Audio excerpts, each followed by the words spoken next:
Geng Xuanyi recently broke the 3x3 world record average with a time of 3.84 seconds. This is the first ever world record average that's been broken by the ZB method, and today we're going to see how he did it.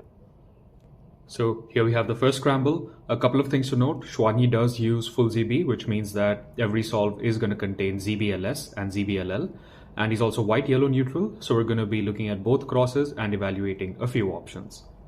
On this first scramble, Xuanyi actually goes for white cross. And now when we look at the white cross, you can see that we have a block and its corresponding edge is stuck down here. It's oriented and 2 moves away from being solved, so we technically can do an X cross. However, Xuanyi opts for a much simpler solution over here. His starting orientation is actually yellow in front and orange on top. And this is a common theme we're going to be seeing in this average, where Xuanyi doesn't always put the cross color on the bottom because he's very good at using wide R moves to complete his cross. So what he does here is U prime, R prime, that inserts these two cross edges. Then he's going to do a D prime to insert the white orange, and then he's just going to finish with R wide, D prime, L. And what that does is it gives him this free pair. Now, when we go through the scramble again, this free pair would be a little bit tricky to notice, but of course Xuanyi does have the best inspection in the world, so we shouldn't really be surprised. And he does kind of like a wide D move here, and he inserts it to the back with L, U, L prime. Now, for people who only inspect one pair, it's probably a good idea to try and solve that in the back left, because it's going to give a much better continuation into the remaining pairs. But once again, Xuanyi does routinely inspect 3 pairs, so I think that the order of the pairs is not that important. Next, he's going to go for orange and blue. So U prime, L prime, U2, L, and then it's a pair like this. Now over here, most people would probably go for red and blue, just because the edge is oriented and it's a simple pair. But Xuanyi does use ZB, and he, I believe, only uses front right and front left ZBLS. So here he actually goes for red and green first, so that he gets his last pair in the front right to do ZBLS. So he does a U prime, and now he's going to orient this edge by doing an F prime, inserting it, and then F, and then he's got this ZBLS, and this one is pretty intuitive. He's just going to do a U, then he's going to do hedge, and then he's got his edges oriented. Now over here, Xuanyi actually uses a slightly interesting ZB alg. So the way I recognize this case is that these two are the same, this one is opposite. You've got a block here, and this edge is opposite. So Xuanyi does a little bit of a U prime U2 over here, and then he does a slightly unusual alg, which goes like this. And then a U2 AUF. The first thing I want to talk about here is an alternate algorithm for this ZB. I do think that using this alg is going to be a little bit better, especially considering Xuanyi's hand size. So I do think that switching out this alg is probably going to be better. I've actually never seen his alg before. That's the first time I've seen that alg for this case. And I do think that that alg is a bit awkward and probably what led to this solve being not super high TPS, but it would have been the worst solve anyway, so it doesn't really affect the average. Now, I think for Xuanyi's start to the solve, I think his continuation was really, really good. However, I did find a pretty decent double X cross on this solve. It does use this block, but it also takes advantage of one more corner that gets solved while making the double X cross. So you can start with yellow on top and red in front. And first you can insert white green by doing B prime. But over here, instead of just doing an R prime like Xuanyi did, you can do a U2 prime like this.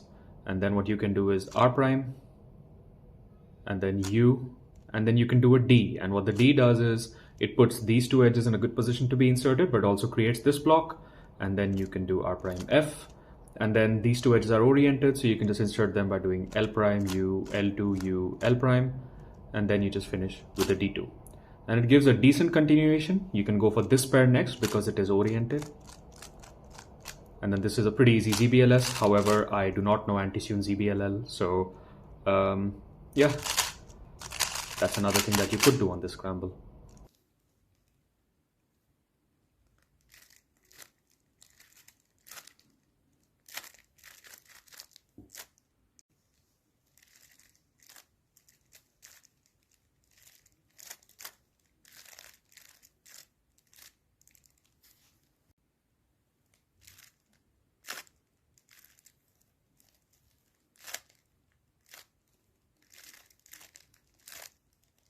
Now here we have the second scramble, and you can see that there's quite a lot going on. The first thing I spotted was this big line on white. However, the last two crossheaders are in a slightly tricky position, so it would be a little bit difficult to preserve both of these corners, and even the corresponding F2L edges are not in super great positions. I think what Xuanyi did here is probably the best option, which is a very simple yellow X cross. So he just starts from white top, green front, and the first thing he does is R F prime. So what that does is it puts this edge in a good position with respect to this. It does put this in the wrong position, but we'll deal with that. It solves this edge and it preserves this block. Then he does R prime, and then U prime D, and then this is just a simple switcheroo of these two. So he does R2 to create the square, D2, and then R2. And now for the second pair, he goes for red and blue. So he does U prime, then he's going to split these up by doing R, U prime, R prime, and then insert them in the back by doing U, R prime, U prime, R.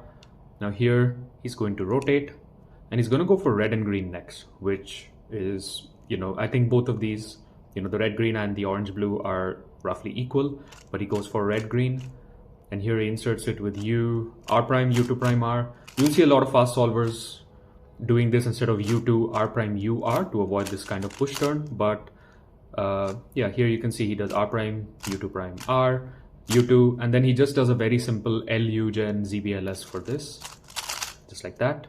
And here he gets a 2GLL. So these two are the same, these two are the same. There's a big block here, and this edge is adjacent. So it is just like that with the UAUF. I do think that over here, Xuanyi's start and second pair were both really, really good. However, one thing is that at this stage, for someone of Xuanyi's inspection level, he probably would have been able to see that after rotating, his last two LL edges are also oriented. And so what he could have done on the last two pairs was a very simple multi-slot. So after pairing up like this, he could have just done U2, R prime, U, R, which would have given him a free pair for the last pair, just like that. However, for someone who inspects as deep as Xuanyi, he probably just wants to quickly execute whatever he's planned. And so it kind of makes sense that he just goes through his first three pairs exactly how he's planned it. However, this is definitely something that I think could help him out in future solves.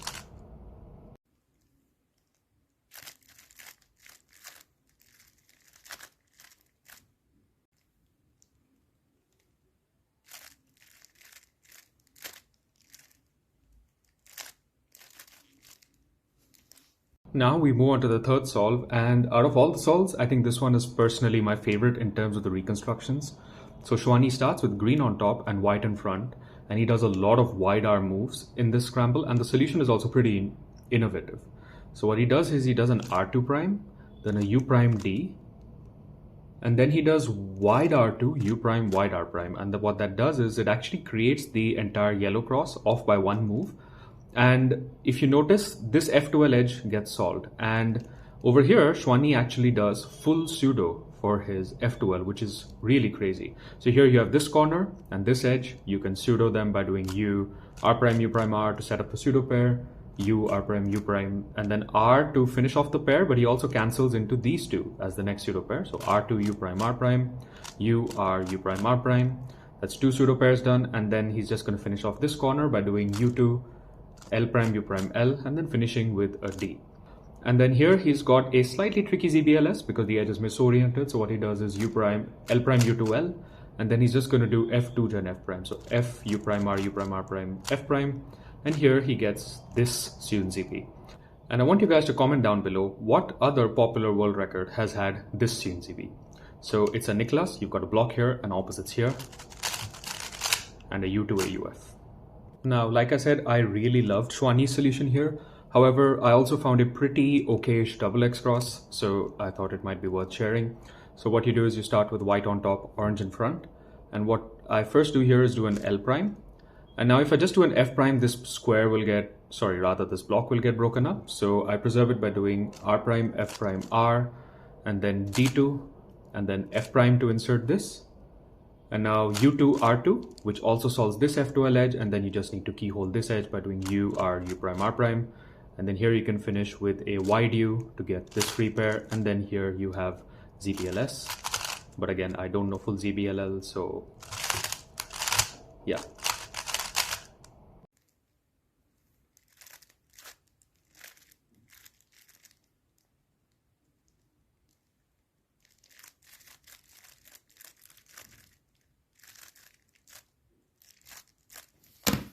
Now moving on to the fourth scramble. So here, a couple of things that kind of pop out to me. These two cross edges are in a good relative position. This one is also in a good position. And you have this pair. Now you can either solve your cross and kind of treat this as a pair, or like here, somehow while doing the cross, if you end up doing an F prime, then the pair will be here and it ends up being a 5-move first pair. But what Xuanyi does here is actually also pretty straightforward. He connects this pair to this cross edge to turn it into an X cross. So first I'm going to show kind of a more simplified version of what he did, and then I'm going to explain how he actually did it. So what you can actually do here is, from this angle you could do like a B and then L. So now you can connect this by doing F prime L2, and then you can finish the last two cross edge by just doing R2 D R prime D prime. Now Xuanyi does a very in fact identical solution to this, but he does it from a very interesting starting orientation. So he actually starts with white in the front and orange on top. And this just goes back to what I said about him not always starting with the cross color on the bottom. And what he does here is D to insert white red. Then he does R wide B prime, which creates the square. And then he does an R wide 2. So you see how instead of doing an awkward solution where you're switching between R and L turns, he kind of turns it into like a pseudo R move solution, and then he just finishes with R2 D R prime D prime, and that gives him the same X cross. Now here he does a U2, actually a U2 prime, and then he's going to solve this pair to the back just like that. Then he's got this pair, and then finally he's got this pair. And the way he does this pair is also very intuitive. He does R U prime R prime to insert the corner. Then he's going to orient these edges by doing a hedge, and then R U R prime. And he gets the exact same ZBLL with the exact same AUF again. Nicholas with a block and opposite. Now, while I do think that Xuanyi's solution was the best on this scramble, I did find another alternative solution while messing around. So you start with green on top, white in front. And what you do is R prime, B prime, D U2 prime, and then rotate. So as you can see, that kind of creates like a pseudo cross again, but you've got this block. And what we can actually do is you can convert it into a pseudo triple X cross of sorts. So what you can do is U prime, D2, and then R2 prime, U prime, R, which sets up this pseudo pair. So then you can do U, D2, L prime, U prime, L, which also puts this corner in a good orientation to be inserted back here, R prime, U2, R, and then you can just finish with a D prime. However, for a ZB user like Xuanyi, he would probably have to rotate here to do ZBLS, whereas I would just do that, and then OLL, PLL.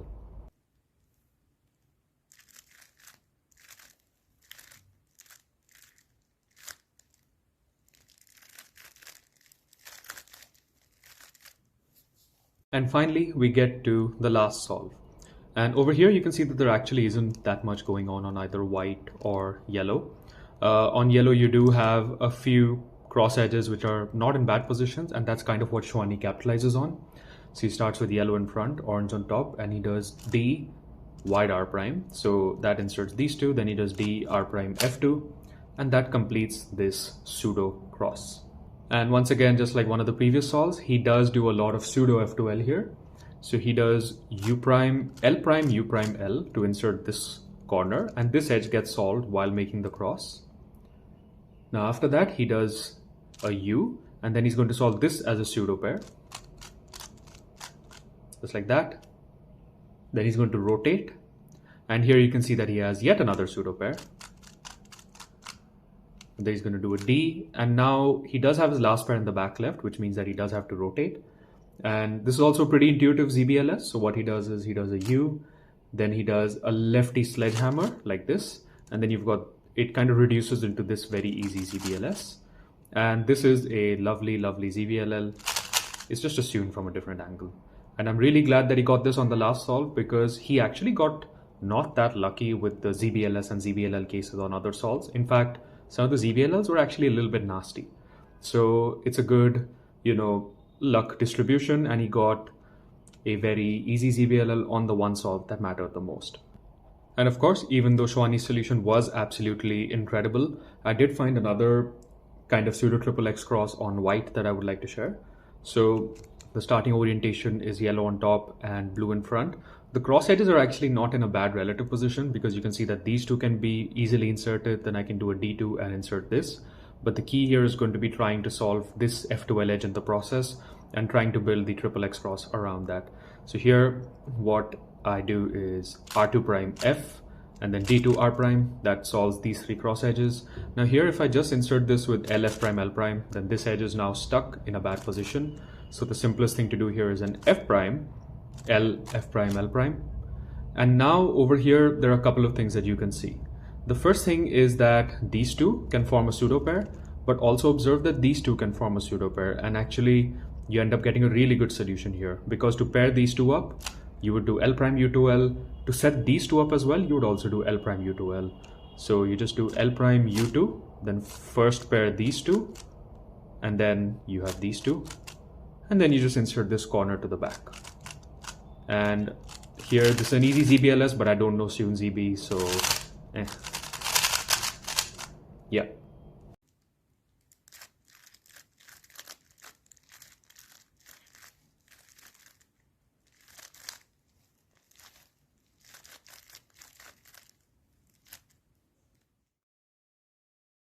So yeah, Twan, I mean, how did you feel about the solves as a whole? And I mean, do you have any kind of comments on things that really stood out to you, things that you think could have been a bit better? I was very impressed with the TPS of it all. He was turning very, very fast during all, except for the first one, but all four of the solves.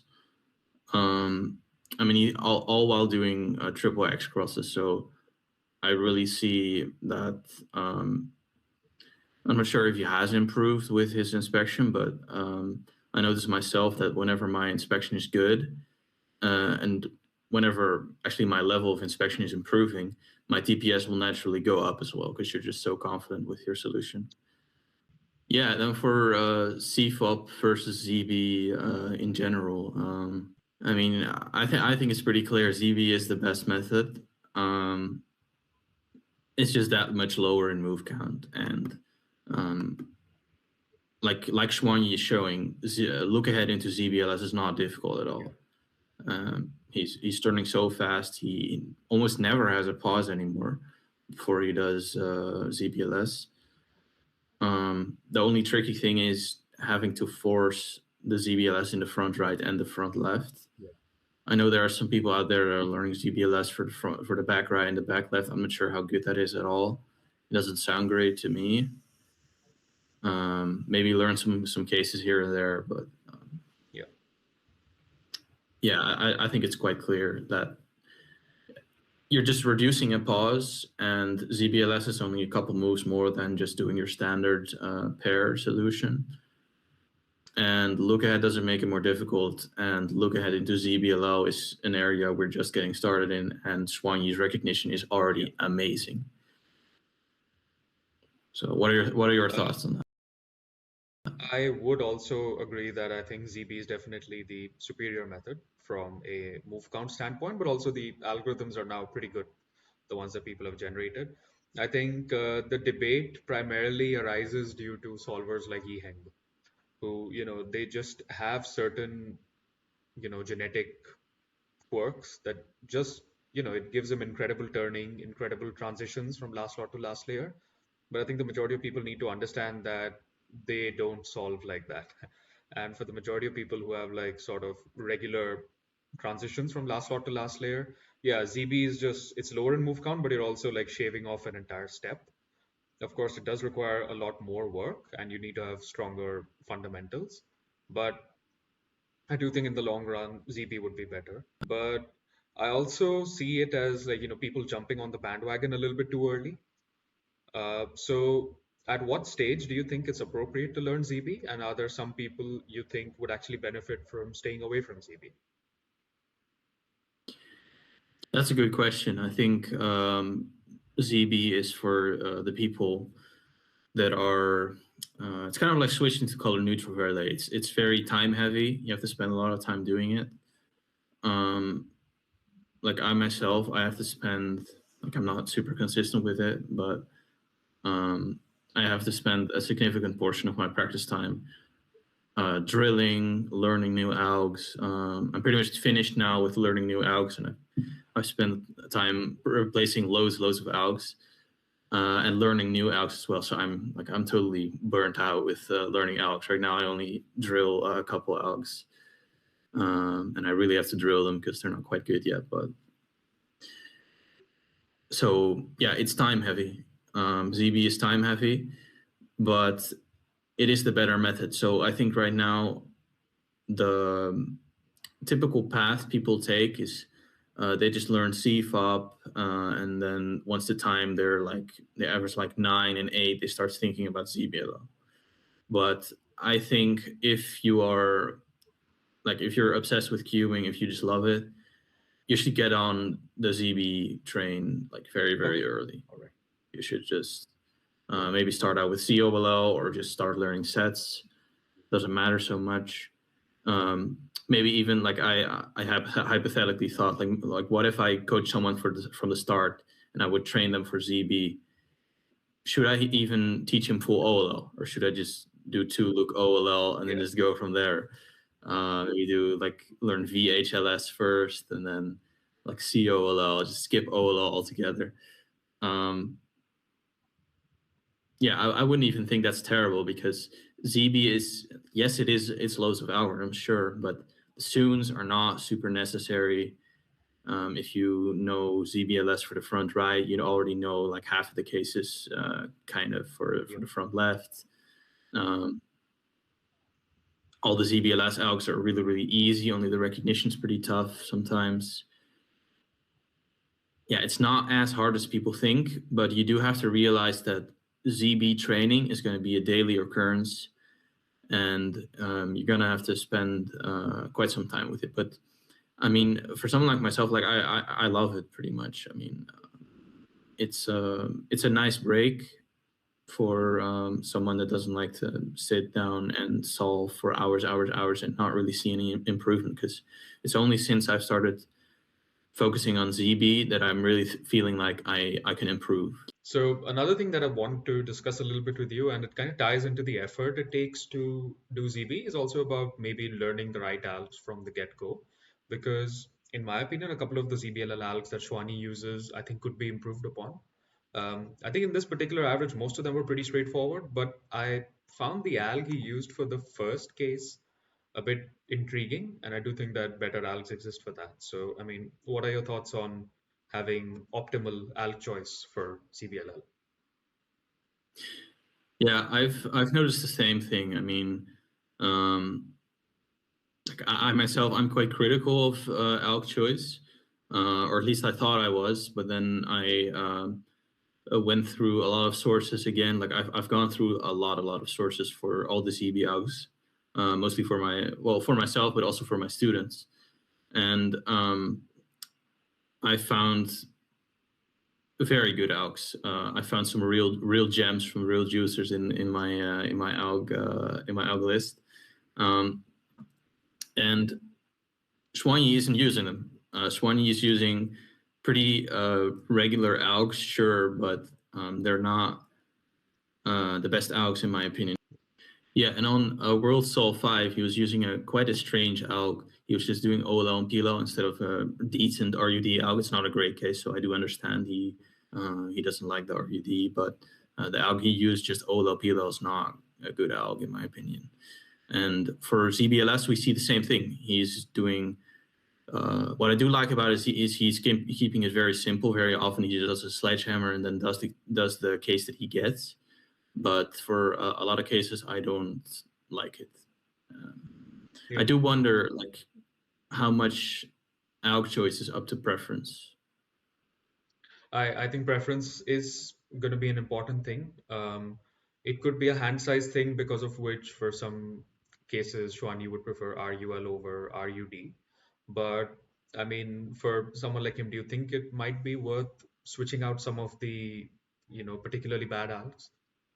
Yeah, so I've done this winter. I've switched for ZBL approximately like 80 to 100 algs, something like that, and I'm finding out that I kind of have to redo the recognition, or the recall is so ingrained in my memory for some cases. Some cases are easy to switch, but um, it's pretty tough. I'm getting there. You know, it's surely it's doable, but you do have to do it in the off season to really be in shape for Worlds to be able to do it.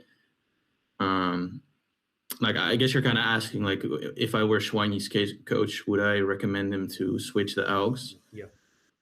I'm not too confident if I would want to do that. Yeah, I'm not exactly sure if I wanted to do that because he's clearly very comfortable with the AUGs he's using right now, and you also kind of have to keep in mind like how long is your cubing career going to be, because it's changing your AUGs is quite a for someone that's been using the same AUGs for quite a long time, like Xuanyi, it's quite a not necessarily risky move. Like if you were to do it now, I'm sure he would improve, and he would definitely get a PR average with some new AUGs. Um, but yeah, you do have to keep in mind how long it's going to take for the new AUGs to actually be worth it. Yeah, I think that's totally fair. Especially considering I think the majority of his algs are good. It may be maybe 10 to 20% of algs that are bad. So in any Yeah. case, they will show up not as frequently. But then again, if they do show up in a crucial moment like a Worlds final, then that's just bad luck. Yeah. And I guess, I mean, you can really just choose for like, depending on the case, there's going to be an AUG that's much, much better and an AUG that's only slightly better. Yeah. And then the one that's only slightly better, you can, like, it might even be up to preference. Like I've tried switching some AUGs that I later realized, like, I don't even like this AUG better than my old AUG. So Yeah, I think that's fair. yeah, so in my cubing life, I've switched loads of algorithms, not only for ZB but also for like other cases, like, for other events or VLS. Like I've learned it all pretty much, and it's a common theme for cubers that are like critical about their alg choice, or even the ones that aren't very critical will just start it out with bad algs. That eventually they just switch algs. What do you think is the reason people switch algs, and is it something that is avoidable at all? Uh, I think it should be avoidable. I think, back when ZB was a relatively new method, maybe a lot of the available algs were bad. And so then eventually you would have to switch all of them. I think it's similar to subsets like EG1 on 2 by 2, where earlier the norm was to have a lot of algs with rotations in them as well. But now you have really good algs. I think a lot of this could be mitigated by learning the right algs from day one, but then that also leads to the question of what's the right alg. And in my opinion, so I'm a very turning centric person and coach. The first thing I try to correct for my students is their turning. I think once you have a general sensibility of most of your standard finger tricks, you should be able to evaluate yourself which algs are good, which algs are not so good, both in terms of speed as well as consistency. Um, I think usually, so for my students and any of them that have ended up changing alg somewhat late in their solving career, it's because they've had a bad experience with that alg in some competition. So that's like an experience that really sticks with them a lot. I think now the problem is kind of the opposite than what it was maybe 10 years ago, where there's an abundance of resources, and especially newer cubers need to be a little bit careful of, who they follow, who they consult. And I do think it's a good idea for anyone looking to be a serious top level cuber to probably get a coach.